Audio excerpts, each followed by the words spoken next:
Hello, hello, hello, and welcome to the flip side of adversity.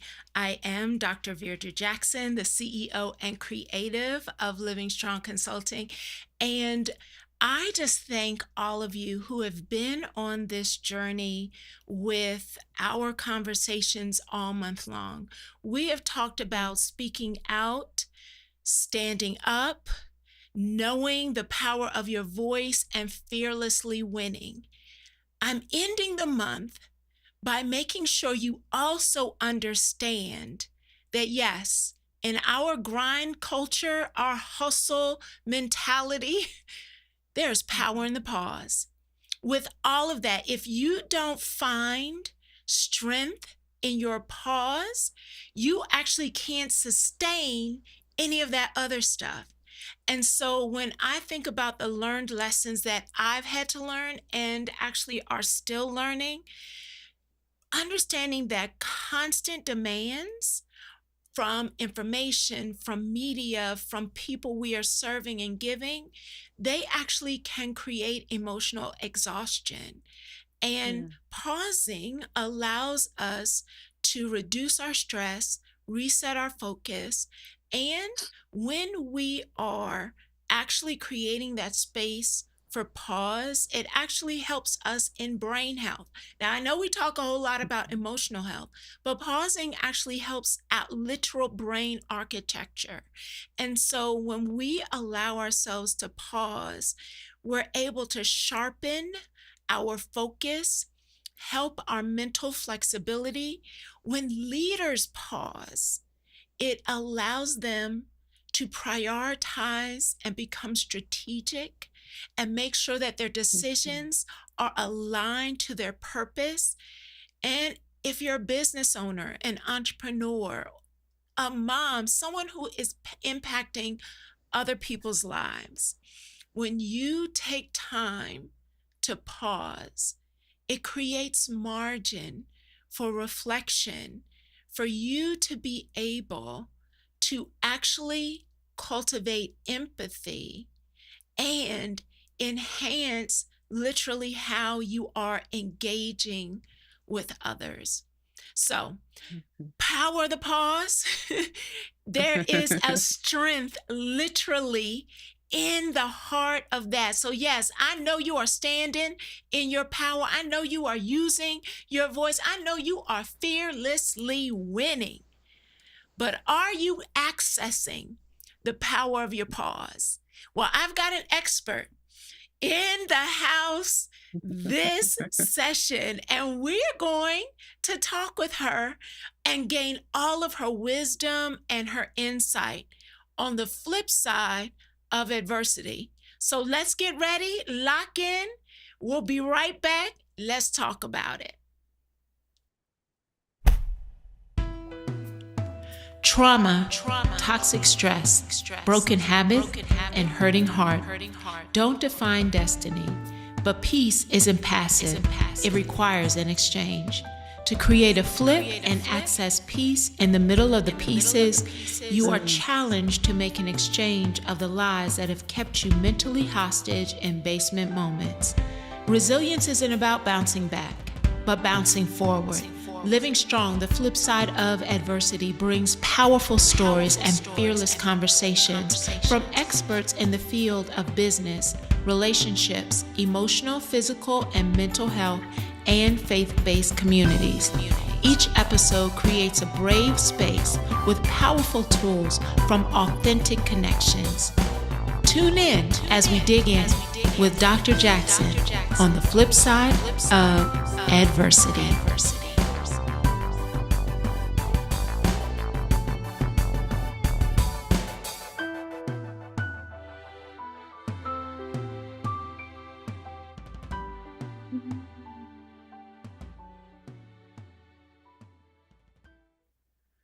Welcome, welcome, welcome. I am so excited about this conversation.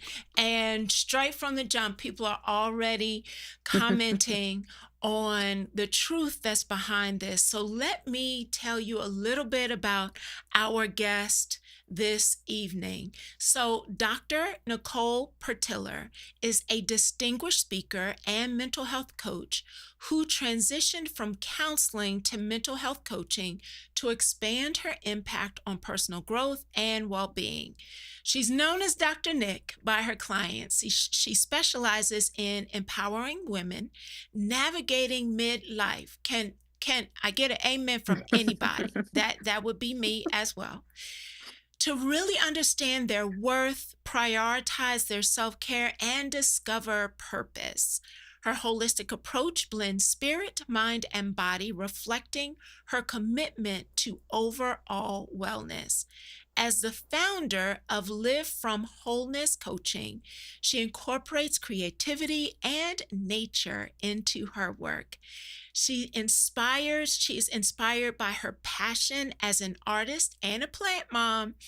Dr. Nick dedicates her skill, her gifting, and her work to transforming lives and helping others respect their voice in mental health as well as personal development.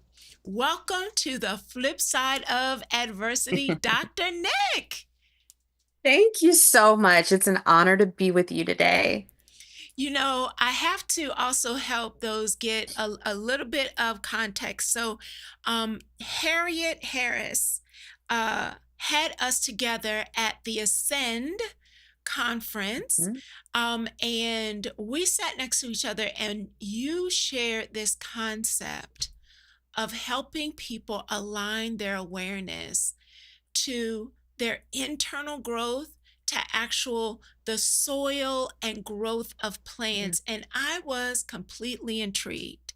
So I'm hoping that we can share a little bit of that with our guest mhm, tonight, but let's jump right into what was an aha moment for you, especially after you had shared in your bio, you had a significant car accident in 2019. mhm, So, mhm. as we talk about the flip side of adversity, what were some aha moments after that incident that actually shifted how you're approaching life?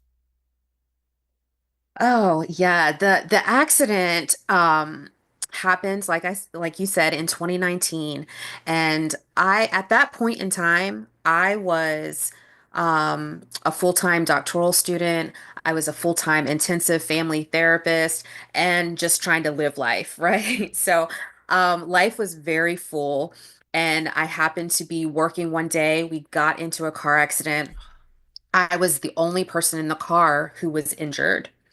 And shortly after the accident happened is when I realized how injured I was. You know, sometimes we don't realize at first. And when I did go to the doctor that same day, oh, you're fine, they said. Oh, everything is fine. Mhm, But as time went on, I realized just how injured I was. mhm, And so one of the first aha moments was that the job that I had at that time, they weren't so concerned about how hurt I was in the moment.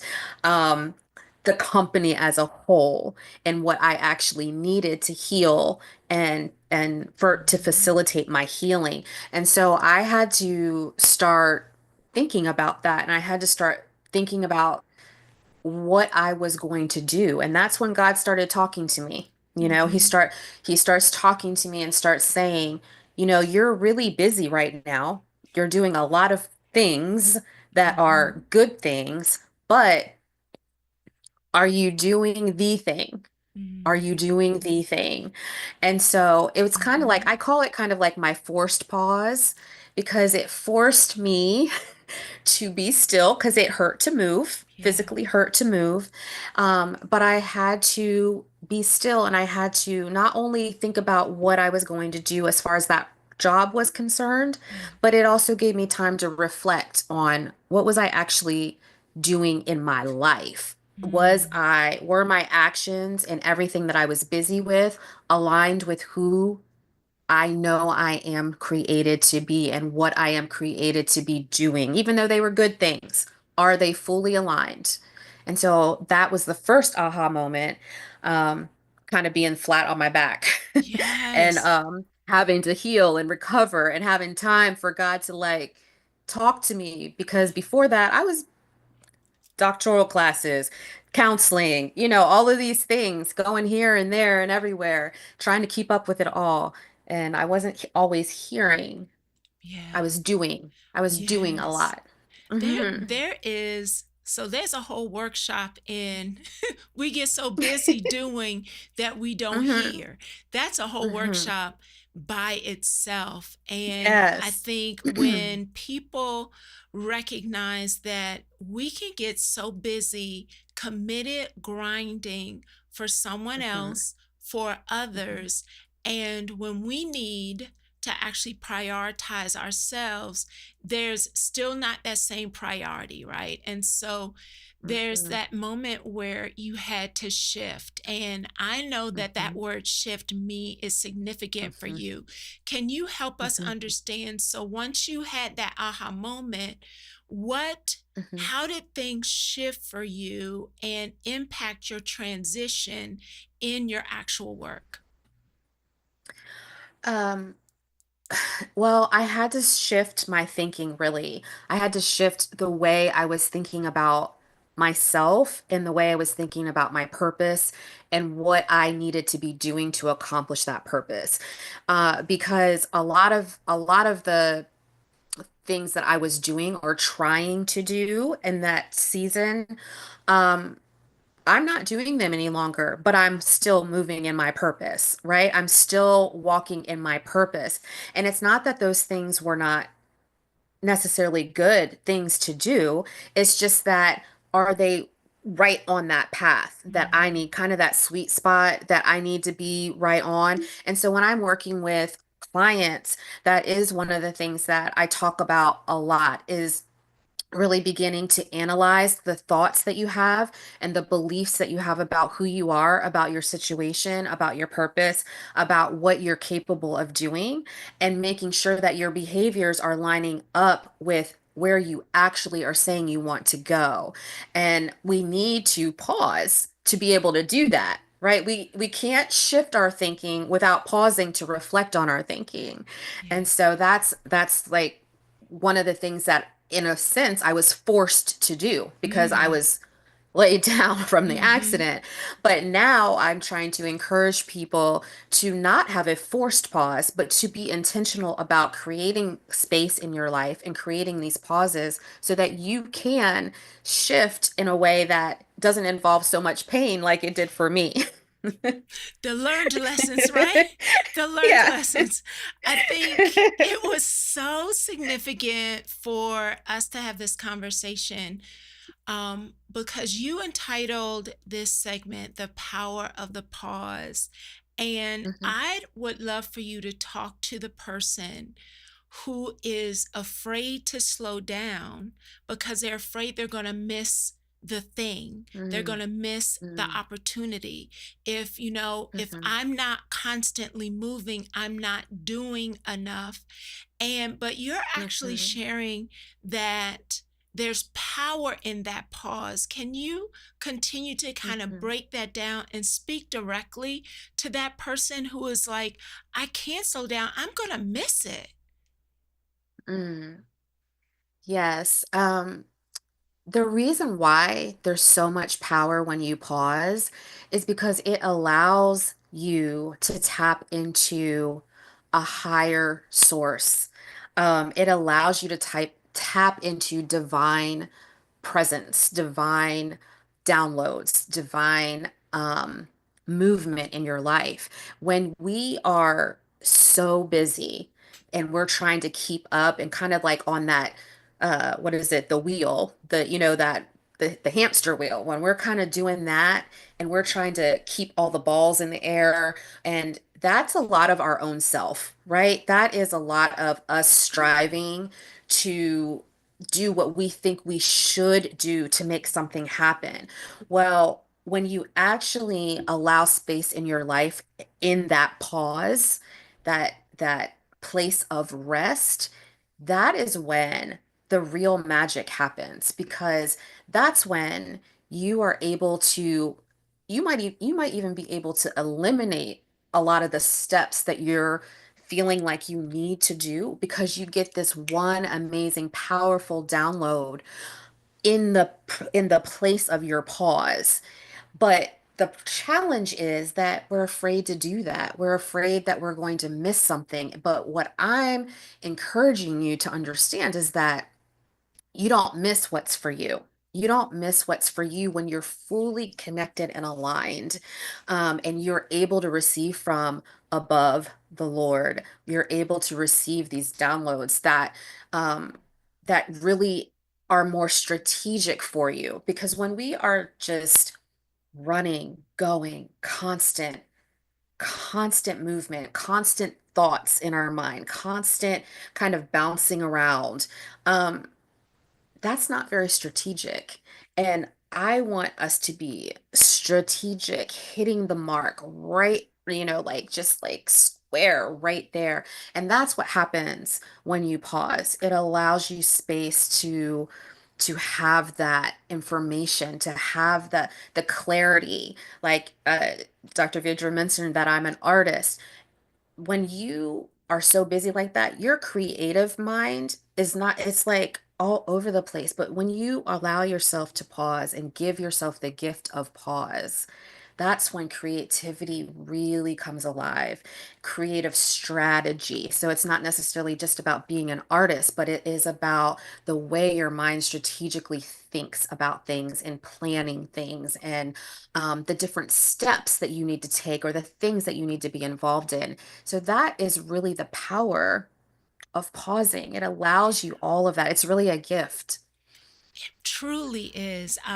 Very similarly, yours was a car accident, mine was physical illness.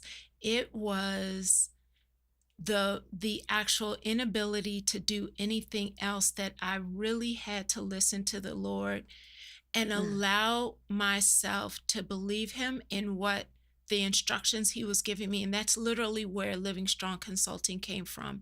It mm, was actually the season where I wasn't grinding, but I physically had no choice but to actually be still and listen for what it was that is the thing that I'm supposed to become laser focused on.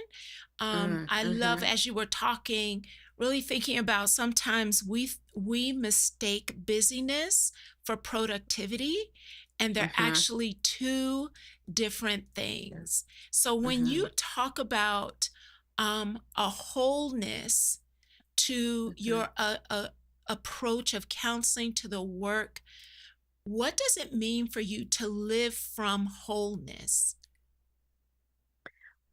Living from wholeness is making sure that you're addressing the holistic needs of yourself. So your spirit, your mind, and your body. And a lot of times people think of those things as separate, but they're so interconnected. And so when you only address maybe your body, you're dealing with, you're trying to lose weight, or you have an ailment or whatever it is, and you're dealing with that issue.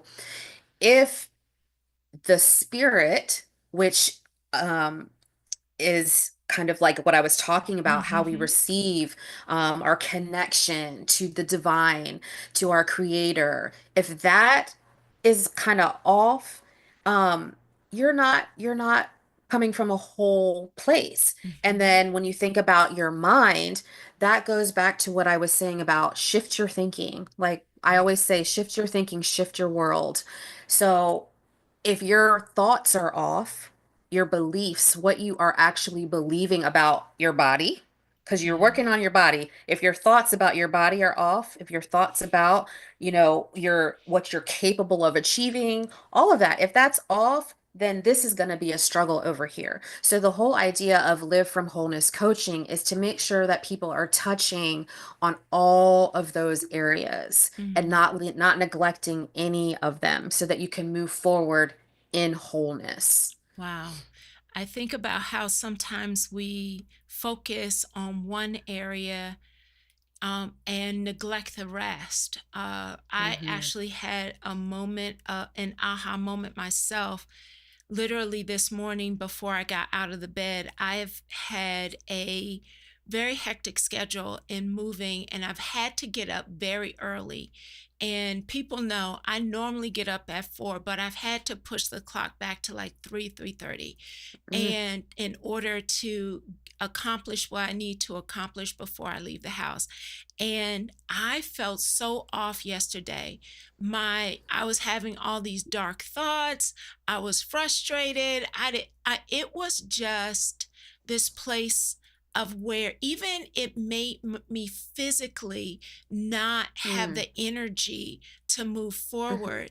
And this morning, I canceled a lunch date, like I didn't go out the way I planned for the day. I really just didn't have the strength.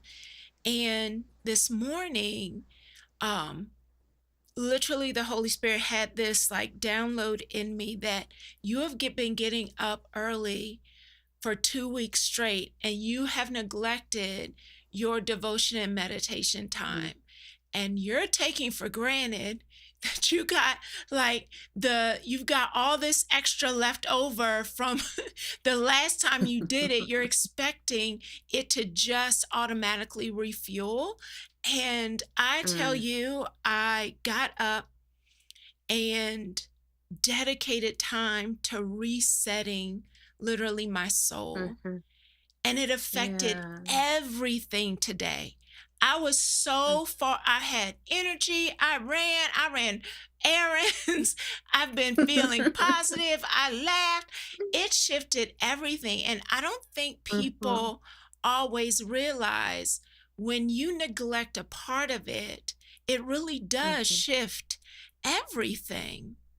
It does. It does. That's so funny that you share that story because I was just sharing almost exact story about myself with someone last week. And I was like, I I feel like I'm neglecting this area and I really need to set aside some time because, it's it's so funny when this is your message, but you're talking to yourself as well. Like this is what I talk about and then I have to be like, okay, wait a minute.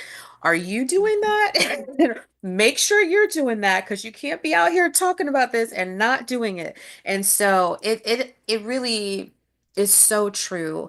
I know for me, when I have consistent time, and this is a thing that people always say to me that they don't have time. They don't Mhm, have time to mhm, do the things that fill them up, right? They don't have time to do these things that make them feel good because they're busy doing all of these things. And so one of the things that is kind of like an aha moment for me as I started kind of diving into this whole idea of pausing and prioritizing your self-care is that it does not actually have to take a lot of time. right. If you are doing this on a regular basis, it doesn't have to take a lot of time. You might be able to pause for 1 minute and be completely in that 1 minute. And who knows what can happen in that 1 minute when you just stop moving, stop thinking. And of course, you might want to have times where you plan to go a little bit deeper. But as a general rule, it does not have to be I'm doing this for an hour every day, 2 hours every day. That's not what Mhm. I'm saying. But like you throughout your day, you could have small pauses. And that's something that I really have been kind of experimenting with for myself because that's something that I talk about. And I'm like, well, how does this really feel? And it is amazing because there's so much power in, like, even if you just sit there and breathe, because we don't breathe properly. We do not breathe in deeply because we're moving too fast. We don't take deep breaths, but that oxygen coming into your body and nourishing your brain and causing your nervous system to settle down, all of that Mm. is so powerful. That's why one of the things I recommend in your pause is breathing. Yes. Just breathe, deep breathe, and like really just settle your spirit and allow your body to calm because our bodies are on so high all the time. When you you know. talk about breathing and oxygen and really creating kind of this cycle for your literal nervous system to Mhm. rejuvenate itself, it actually brought back the picture of the plant in our plant conversation.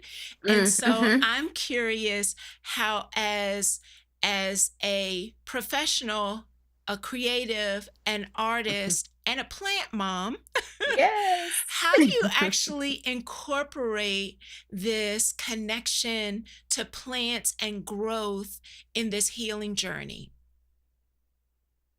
Yes. Well, one of the ways that I do it is there's this, when you are um growing a seed, there's a lot of things that you have to pay attention to, right? You have to pay attention to the soil, the type of soil that is good for that particular seed. And then you have to pay attention to the water. Like some plants might need a certain type of water or a certain watering schedule.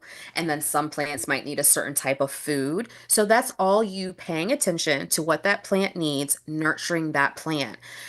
We as individuals have that same thing. We might need a different environment than the next person. We might need a different type of encouragement, a different type of nourishment, a different type of self-care. And so, one of the workshops that I do called Nurture You is about where you will take a actual seed and you get to take that with you and you're going to nurture that seed as a reminder of what you need to be doing for yourself, really paying attention, raising your level of awareness about what you're doing Mhm. for yourself. Because one of the things that because I work with mostly women and women are true nurturers and they care about everybody else and they want everybody to be good and they are often neglecting themselves. So I try to get them to really prioritize their own wellness so that they're not out here like depleted. Mhm. Like you can't continue to pour into other people. You can't pour from an empty well, right? You can't pour from an empty cup. So we need to have this place where we can be replenished and filled back up. And so when I talk about my plants and um even having just having plants around you, it can change the whole environment of the space that you're in because they Yeah. just do that. They're living beings, living creatures. And Yeah. so I just like for my clients, I encourage them if they're not already involved in kind of being like a plant mom, to try it because it does remind you, like even when I water my plants, it Mhm. reminds me, like, oh, I'm taking care of my plants. And then I have to hear myself, oh, wait, this one needs this. This one needs a different thing. I'm paying close attention to them. Am I paying that close attention to myself and what Mm. I need Mhm. and what I might need at a different season or, what have you? It all correlates. Even our words, because if you speak negatively to a plant, the plant is going to die. It may be a I slow. don't think people believe that. It's so true. It's so true. They will not do well.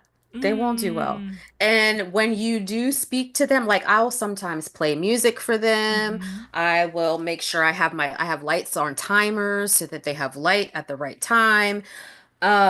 They do well when you Mhm. speak to them well, when you Mhm. create the right environment. So same for us. And we are our own worst critic. It's our Mhm. voice that we hear the most. Mhm. And which again goes back to the whole shift your think shift. You got to shift all that. You have to shift your words that you speak about yourself and your situation and your purpose and who you are.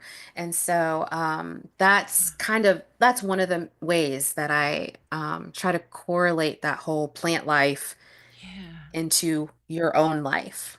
There's a whole level of accountability and intentionality that goes Mhm. into that process. And it actually brought me back to a thought of this summer, my daughter and I. took a cruise to the ABC Islands. And so we were in Curacao, and there was this woman who had this amazing garden. Like, people came from all over to Mm, her garden. And she explained that when a plant is ill, she actually mm, takes it up out of the ground, puts brings a bucket, the grouping of soil with it, and puts it into this, it's almost like a little hammock, and she lays it mhm. in the hammock, and she sings to the plant until Oh, it is well. It was, I was like, oh my goodness. But I think about how often when we aren't well, will we mhm, keep grinding? The soil is dry, it is brittle, mhm, and somehow we mhm, think something is going to come up and out of us that is healthy for others, when mm, actually we need to allow ourselves to find a spot, sing, tap into our nervous system. It's mhm, literally like a swinging hammock. So it mm, rocked back and forth as she sang to the plant, and she literally explained how this is the healing process, so that she could put it back into the earth for it to continue its mm, growth journey. But would we allow someone else, and letting mhm, someone know that I actually am not well? Can you support mhm, me? Can we begin to ask for what we actually mhm. need in order to get back into rhythm? Yeah, Yeah. that's well, first of all, that's beautiful. That's amazing that she does that. Um, but what you're saying about, can we ask? Can we ask for Mm-hmm. assistance? Can we Mm-hmm. allow people to know that we are not well? Um, that was one of the things that, um, after the accident, um, there were three main things that kind of came out of that for me. The first one was just general self-care. The second one was self-advocacy. Um, because we don't like to do that. And as a general rule, we don't like to do that. We don't like to, especially those of us who are leaders, helpers, healers, these counselors, these coaches, these administrators, people who are in these professions where you're leading and influencing and impacting many people. It can be hard to be vulnerable and say, I am unwell right now. I need Mm-hmm. XYZ. And sometimes you don't even know what you need, right? You're not even sure. You just know you're not well. And so one of the things that um I have a Power of the Pause workshop, and one of the things that we talk about in there is self-advocacy and different ways that you can advocate for yourself. And I break it up into two different kinds of advocacy. There's an internal advocacy, and then there's an external advocacy, right? So the external is what we typically think of, which is, I need help. Can you do this for me? Can you help, or can I take some time off? Those types of things that we can kind of struggle to do. But then also the internal advocacy is really about you advocating to yourself on your behalf. And that goes deep into your thoughts and your beliefs about who you are. That, to me, that's advocating for yourself, because Mm-hmm. you're now stating, okay, I need to evaluate Mm-hmm. what it is that I believe about myself, and I need to speak that thing. Mm-hmm. I need to Mm-hmm. speak that thing about my situation, about myself. And so and a lot of that is difficult to do and to come by when you're not pausing, when you're not creating margins in your life. You You, can't do it you don't even because you're think of it. too no, you don't think about that stuff. You just keep going and going and going until the wheels fall off. And we don't want the wheels falling off. Yeah. We want you to be healthy and whole and feel good. Mm-hmm. We only have this one life, this one body, this one mind. And we need to keep it, be good stewards of it, Yeah. essentially. And when you are giving yourself that self-love and then that self-advocacy, which is the second step or second revelation for me, that's that's part of helping yourself Yeah. stay in this renewed place, restored place. Yeah. Um, we don't want you to be walking Yeah. around depleted So you and can't leave us struggling. hanging. What's the third? You said The self third care one, and self advocacy. uh-huh, I'm waiting for the uh-huh. third. The third is self-pursuit. Oh.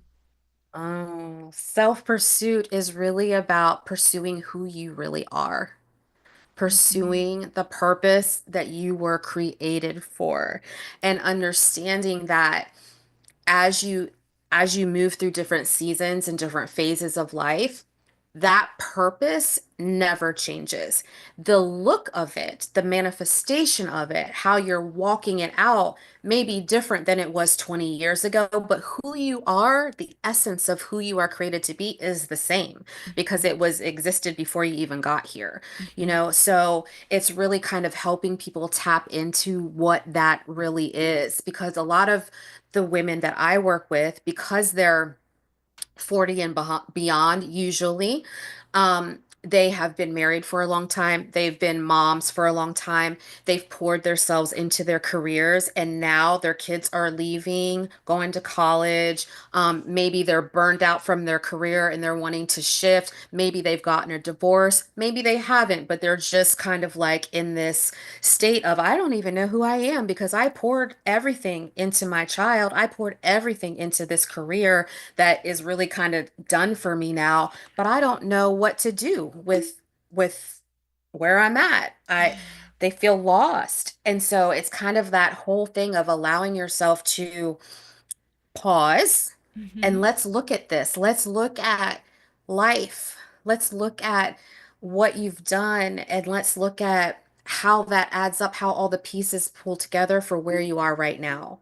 And Mm-hmm. what does it look like for you right now? What is that purpose? What are the common threads? Really helping people to dig into who they were created to be. Yeah. Self-pursuit.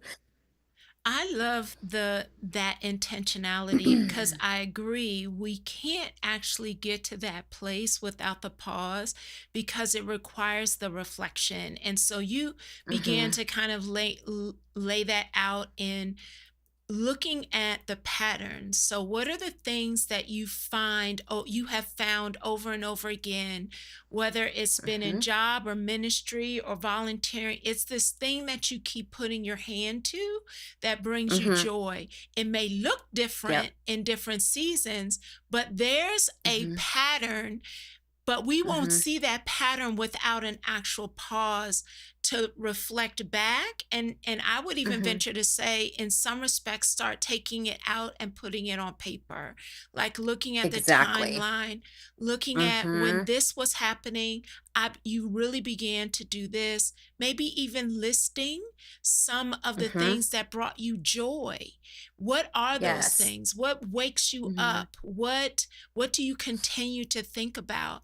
So I think Hmm. about that self pursuit as not a selfish thing, but Right. is such a intentional, integral thing that actually gives other people permission to do the same. Hmm. Yes, I agree. I agree. And I want to just highlight that I use the word self on each of them on purpose because I feel like it kind of gets in your face a little bit, and people do think that some of these things are selfish. And so I kind of used it on purpose because um it's not selfish. It is actually being a good steward over who you are and your purpose.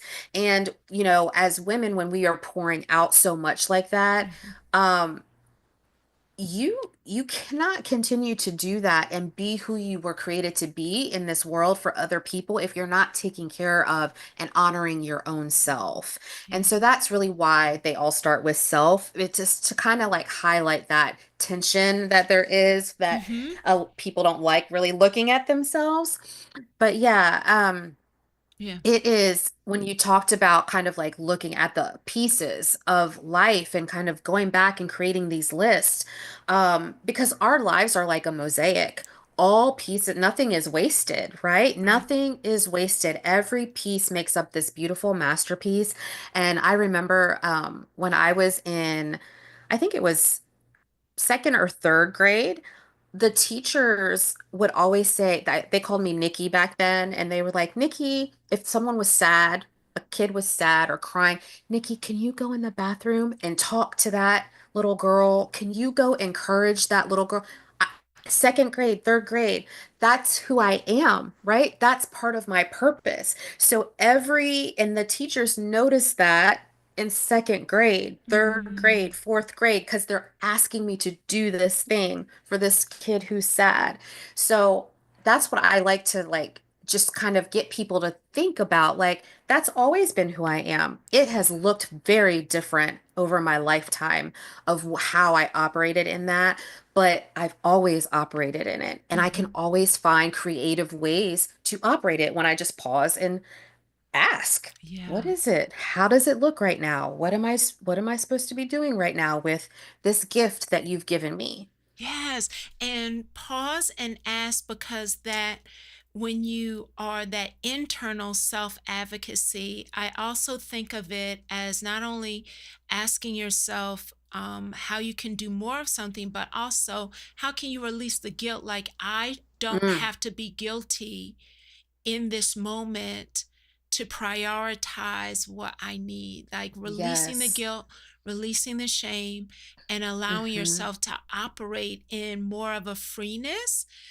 Yeah. because we weren't created to be underweight, bound, negative. We Hmm. weren't created for any of that. So when we're in that loop, you're actually Hmm. not fulfilling what, or be, I love what you said, you're not being a good steward of Hmm. the gift and the calling you have been given. Oh, Hmm. I just love that Hmm. imagery. When I Yeah. think of, um, as you're really talking about the three ahas that came from your process, it also had me think of, I asked a whole group of leaders. Hmm. These were leaders of organizations. They were in a training. And so they lead multiple people, big or small, but they are leaders of entire organizations. And I asked them, why do we keep grinding when we know Mm, we are depleted? And mm, lots of different things came out. But one leader said, I keep grinding because I want to be strong for my staff. And it struck me because I think that that's a like that's a distorted hmm. perspective, Hmm. especially in alignment with what you're sharing. Like, Yes. when I begin to model, so you've talked about stewardship, you Hmm. have talked about self-care, self-advocacy, self-pursuit with Hmm. intentionality around stewardship. It Hmm. also has me, when I think of those three things, I'm really also have to become accountable to, how am I Hmm. modeling for others? Because as a Hmm. leader, if I am always strong, then I'm actually implicitly sending a message to those who are following me that you can never be weak, need something, or be soft, Hmm. because this is, Hmm. I'm setting the example. What are some of your Yes. thoughts around that, especially those who are in leadership positions? Yes, I completely agree with what you're saying. I think one of the things I think about when you say that is that I would like for people to shift their perspective on what strength Mm-hmm. actually is, Oh, yeah, yeah, right? yeah.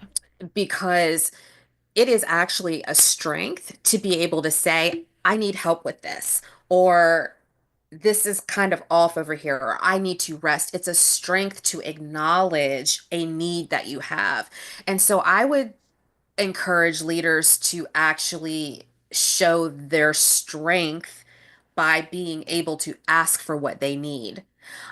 When you keep going because you think you're modeling strength, you're actually teaching people to ignore the needs that they have.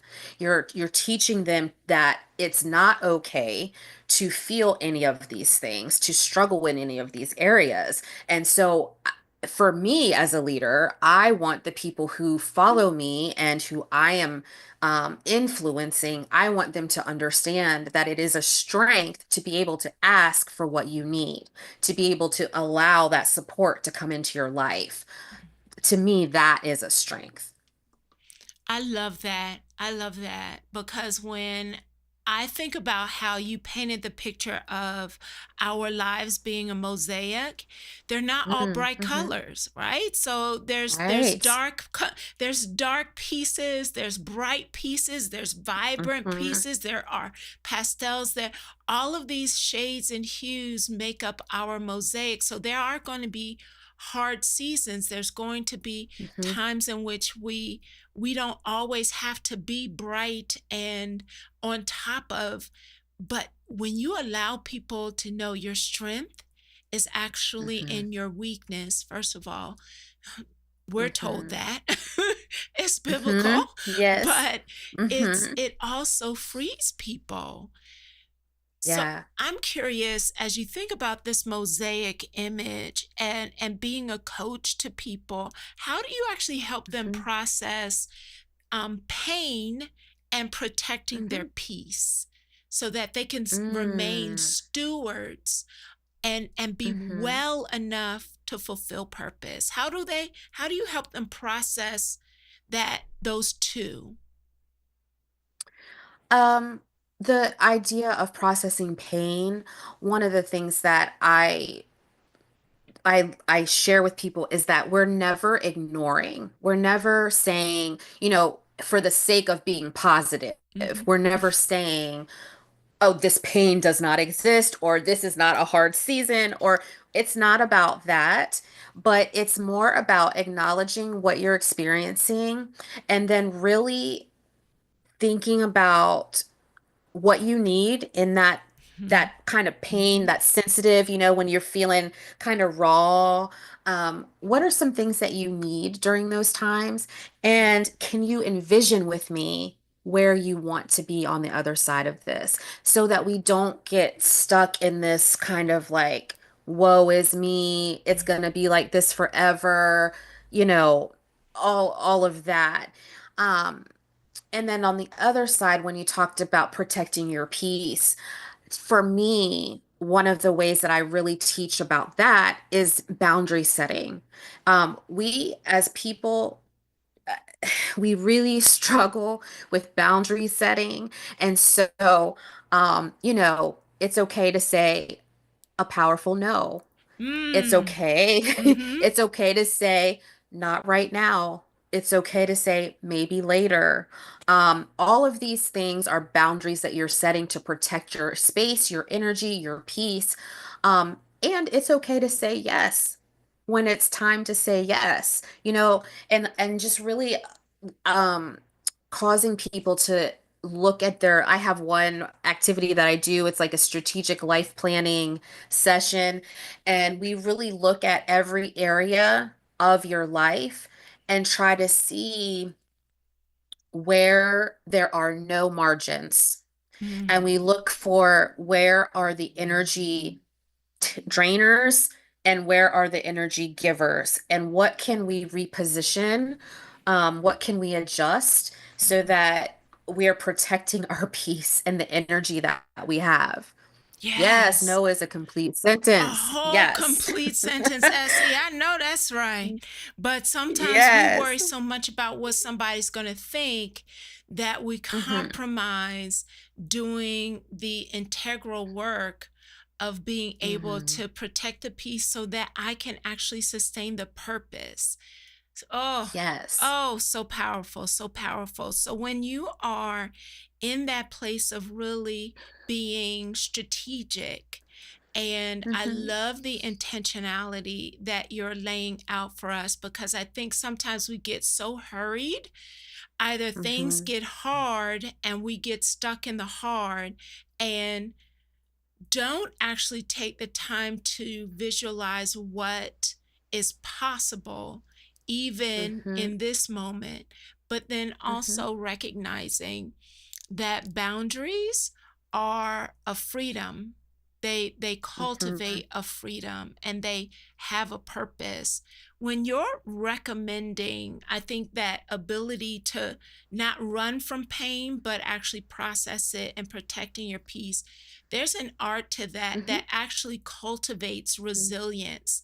Do you have Mhm. strategies or approaches that you found to share with clients that helps them really cultivate resilience for their own personal as well as professional growth? Yes. One of the things is journaling and Mhm. different types of journaling. Sometimes when I say journaling, people are like, oh, no, I don't like to journal. But journaling doesn't necessarily have to mean that you're sitting there writing for hours, just paragraphs and paragraphs. There's different types of journaling, right? And so, really, the purpose of journaling, there's a couple purposes. One is to release things, and one is to record and track things. And so when you talk about resiliency and just kind of how to um come back from adversity, one of the things that I like to have people do is to record their prior successes, Mm. record their prior Mhm. triumphs. Mhm. How were you able to move through this situation? What strengths did you use? Getting them to think about how they actually did it, and then how can we apply those things to this challenge that we're facing right now? Because you have it in you, because you did it back then. So, how can we apply it? It may not look the same. How can we apply it to this current situation? Um, Yeah. There's yeah. there's so much when you just said that, it also made me think on the other end of the continuum. When you do Hmm. that very practice that you're recommending of writing down the things you use to get out of past situations that have helped you get to Hmm. where you are, I think there's a tracking because we don't give ourselves credit for Hmm. what we use to help us get to a place. But I think also writing it down Hmm. would also have you acknowledge what do you no longer need to do anymore, Yes. right? Yes. Right? And then it gives you Yes. license when it's there, it's in front of you. This I have Hmm. used to help me get to this point. It is still valuable in the next leg of this. But this here Hmm. thing, I've Hmm. used that and I appreciate how it helped me get here, but I actually don't need that anymore. Writing it Yes. down gives you license Hmm. to say, okay, that one's done. It has served its Hmm. purpose and I no longer need Yes. it. Yes, that's such a good Mm, point, because there are so many times when I'm talking to people who their lives currently look radically different than they did maybe 20 years ago or what have you. And so when you see them kind of in a behavior or using some type of strategy or technique, they may not even call it a strategy or technique. It's just what they do, right? It's just how they operate. And you're looking at, I mean, I'm looking at them like, I wonder if that is blocking you, because you're not in that same environment yeah, anymore. You don't yeah, actually need to have that type of reaction anymore, yeah, or that type of behavior anymore. So yes, definitely kind of looking at it from both sides. What can you carry with you, and what can you release that's no longer serving you? And maybe yeah. it's holding you back. Maybe it's blocking you from moving forward. Yes, because you're the specific clients in our midlife. I am not the same woman I was. Hmm. And Yeah, therefore, I don't have to use the same survival strategies I used then. absolutely. That's a whole Hmm. word. Yes.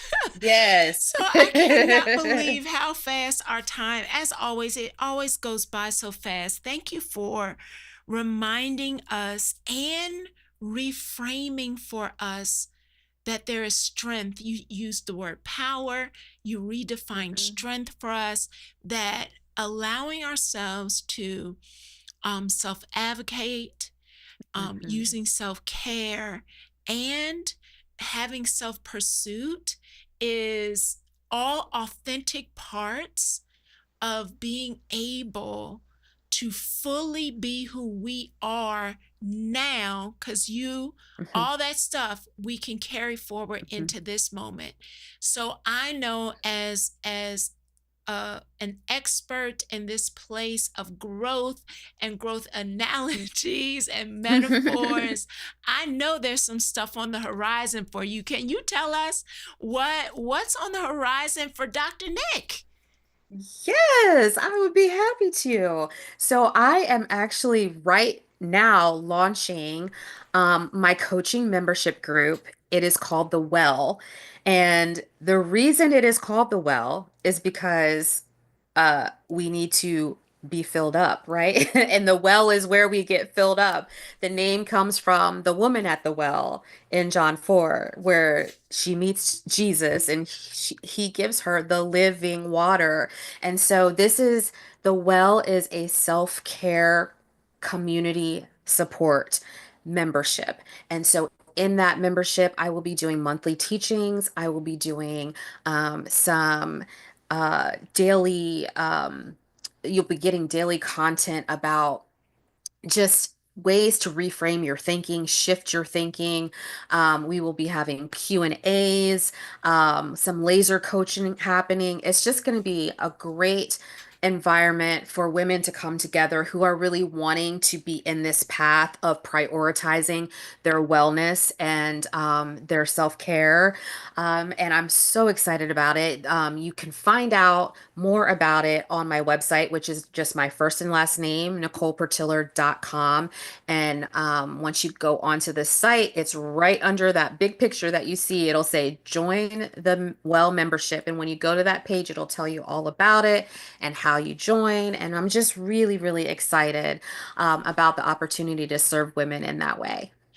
And Dr. Nick, can you spell your name for everyone, especially our podcast Mhm. listeners, so that they can Absolutely. connect with you?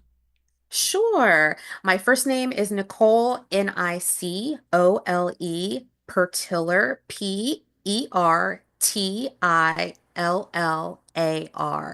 So NicolePertillar.com is the website where you can find all the information. Dr. Nick, thanks so much. And you just connected a whole group of sister friends. So I support a group of women called the Wow Sisters.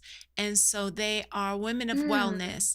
And Lady Dale Sharp Lee actually is the founder and visionary for this group. But literally, where the synergy is that we continue every 2 years to unpack that John 4 mm, story of the woman at the well, mm, and we look at it in different ways from different vantage points, all for the purposes of pursuing healing and wellness with Christ at the center, as well as recognizing all of the moving pieces around the mhm. circle. So that wholeness approach that aligns with you. So you just connected some dots for a whole sisterhood. I'm gonna Yes. make sure that they log in and make sure they hear the opportunity to be at the well with you and your membership group.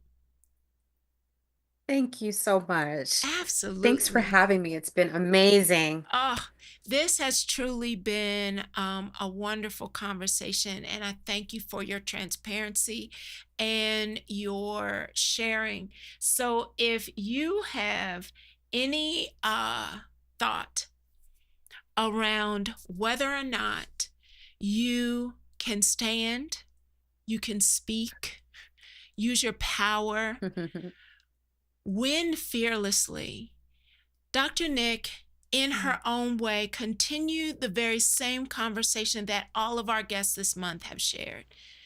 They started with understanding who you are, not what people have told you, not what you have adopted, not what lie took seed and got planted in you and now is trying to find its way out. No, none of those.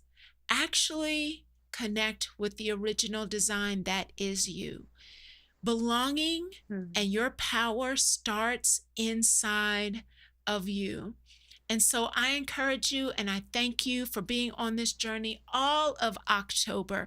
And if you missed any of our conversations, make sure that you subscribe to our YouTube channel, being able to catch all of the replays. We don't want you to miss a thing. Again, thank you so much, Dr. Nick. We appreciate you. And as always, listeners, we want to continue to recognize that you are able to live strong on the flip side of adversity. We will see you next week. Trauma, toxic stress, broken habit, and hurting heart don't define destiny, but peace isn't passive. It requires an exchange to create.